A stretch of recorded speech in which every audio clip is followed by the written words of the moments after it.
Samantala, rider naman po nasawi matapos mahagip ng kasalubong na sasakyan sa San Jacinto, Pangasinan. Para sa detalye ng balitang yan, kasama natin na Idol Rona Raka. 104.7 IFM Report!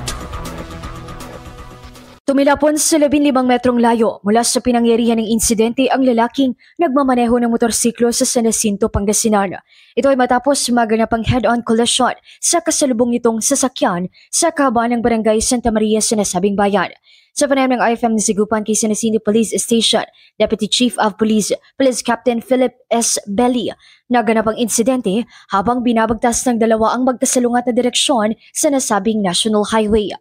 Base sa investigasyon po at sa mga CCTV na nakuha namin, nag-overtake po yung estrada which is galing from dito sa San Jacinto papuntang Manawag at nahagip niya yung motorcycle na galing sa Manawag din papuntang bayan ng San Jacinto.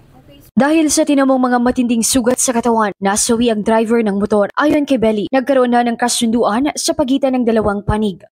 Nag-usap yung dalawang partido, yung mga pamilya ng ating namatay at saka yung partido ng driver. And then gumawa sila ng compromise agreement. So bali nagpagkasunduan po nila na may ginawa silang kasunduan sa harap ng attorney po. Paalala ni Belli sa mga motorista ang iba yung pag-iingat sa gabi, lalo ngayong napapadalas na rin ang tag-ulan. Mula rito sa IFM Dagupan, ito si Idol Rona Raka. Tatak, IFM.